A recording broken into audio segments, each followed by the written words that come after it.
I'm here to do my persuasive essay on tiny houses.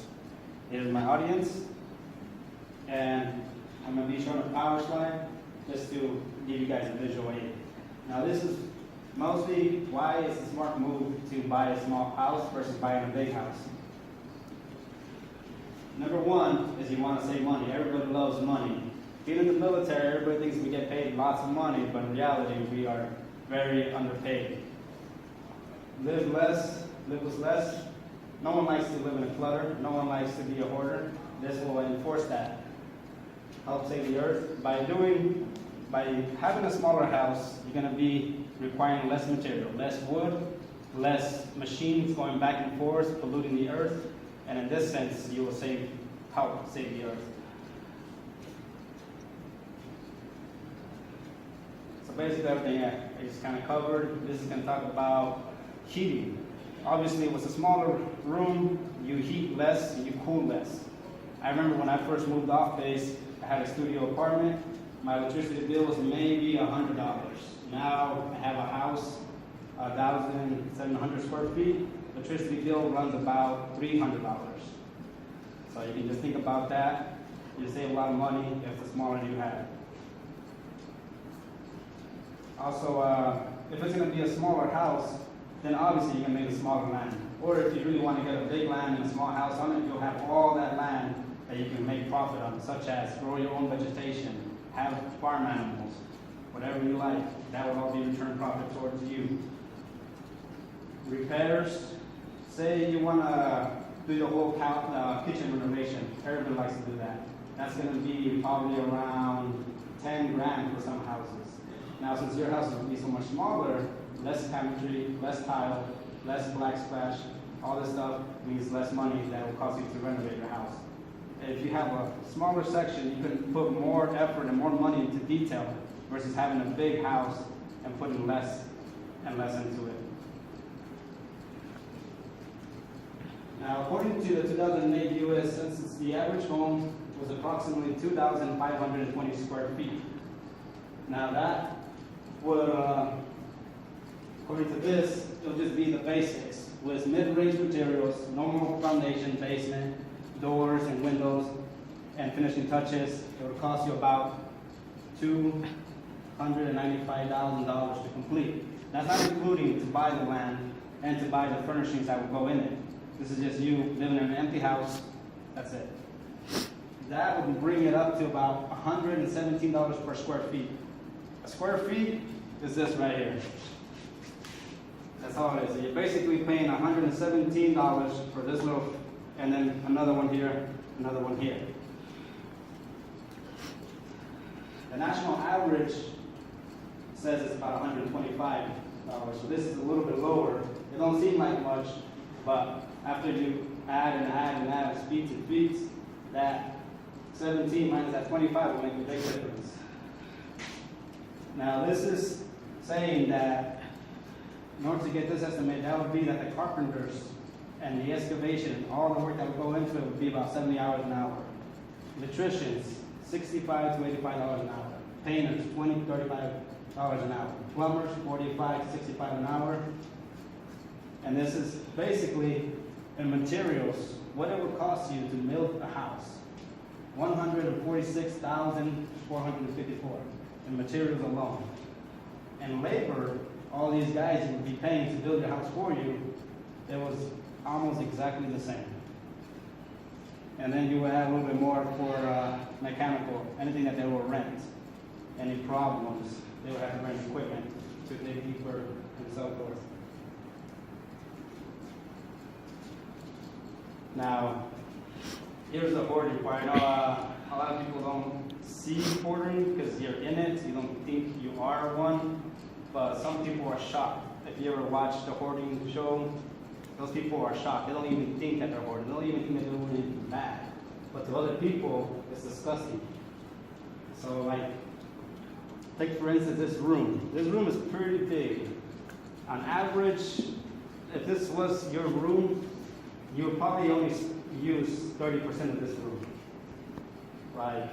You would probably only stay in one section at a time, is what I'm trying to say. If you had a couch, you would sit on the couch. If you move the couch there, you would sit over there. You wouldn't be sitting on the couch and then going over there and going over there and over here. You pick where you stay, and that's basically what you do all the time. So by making a smaller house, you're going to utilize all of your house to its full potential. I don't know about you guys, but I lost plenty of stuff. Hard drives, movies, games, controllers, cables. In a big house that's 1,700 square feet, you don't know where it's at. It can be anywhere. It can be underneath the couch. It can be in any of the 3 rooms, any of the bathrooms, the garage, the attic. Just to find a little thing. By living smaller, you force yourself to be organized, to know where everything's at. Much like a tool shack, someone works in the garage. They have everything nice and neat because of limited space. Now, on how to help the planet. So cutting back, I'm cutting trees. Sounds a little funny, but it goes a long way. It wasn't until recently that they finally started replacing forests that they were cutting down to build lumber for houses. Making a smaller smooth print. Obviously with a smaller house, you'll make a smaller footprint, you'll take up less land. Land is not a source that we're going to continue to have. Near the future, we're going to be fighting for land versus fighting for gas.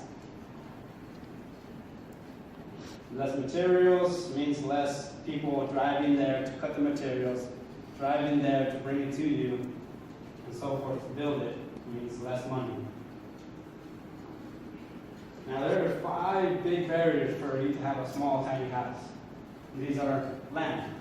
You gotta have you have to have access to it, and land is probably the most expensive part in this equation if you were to build a tiny house. Loans. Most banks do not see any not success. They don't see any return value in a loan. They don't want to loan you 50 grand. They want to loan you 150 grand. They want to make that interest off you. Laws. There are laws that require the bedroom to be so many square feet in order to be called a house. Social pressure. Everybody thinks that bigger is better and more is better. You got to snap out of it. You can't follow society. You can't be a sheep in the herd. Fear. Lifestyle change. In order for anything to do change, sometimes it requires a great deal of energy put into it, which in this case might be money. You might need to invest a lot of money to make this movement. My upcoming. My house, like I said, was 1,700 square feet growing up. It wasn't that bad, but my family was a member of 9, and I had 2 friends living in our garage. This is crazy. This is a lot of people. Not only that, between that, we had relatives coming and everything. Our living quarters were very small. We would have 3 or 4 people in a room sharing. But this might be the norm in the future. If people keep building bigger and bigger houses, maybe leaving less and less for people. The tiny house movement is the return to houses that are 1,000 square feet or lower. Now you see here, in 1983, the average square foot for a house was 1,700. 93, it goes up about 300 feet. 2003, another 300 feet. 2013, another 300 feet roughly. And it doesn't look like it's going to stop. So recently, there's been a lot of people talking about tiny houses and returning back to that. The more that people get educated and read about it and want to help save the earth, keep it clean, the more that we are going back to the way we used to do things. Now, could you imagine yourself living here? It has a nice patio, nice outside, solar panels, nice green lush all around it. You have room for your garden, everything. Imagine cooking here and entertaining here. You have a full fridge, you have a full oven stove and oven, nice views, everything, natural sunlight. This is the bathroom. This is a very nice bathroom. My bathroom looks shitty compared to this one right here.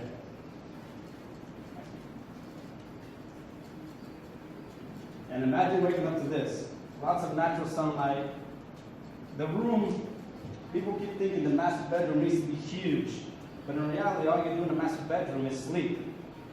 You don't do anything else there. You don't bring people to your bedroom to entertain them there. You don't bring a group of 5 people to your bedroom and like, hey, let's watch a movie in my bedroom.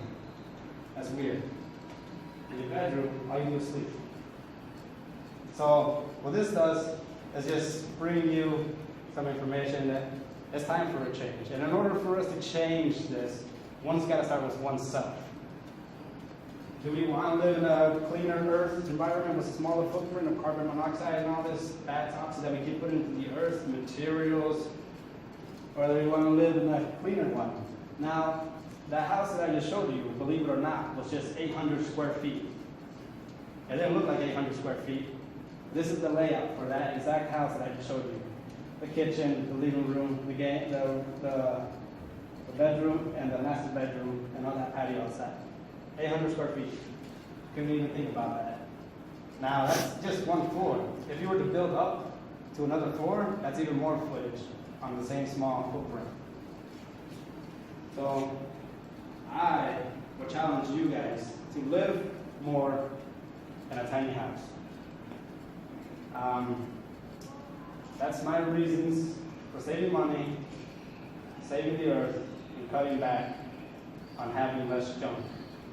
This is why it's important for me, and I want to convey you guys to think about this when you guys make your first purchase or your second purchase on a home versus buying out the hard way, paying those high bills, paying those loans back to the bank, the high interest rate you're going to get.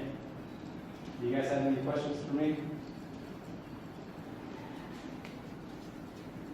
Nothing? Well, thank you for your time.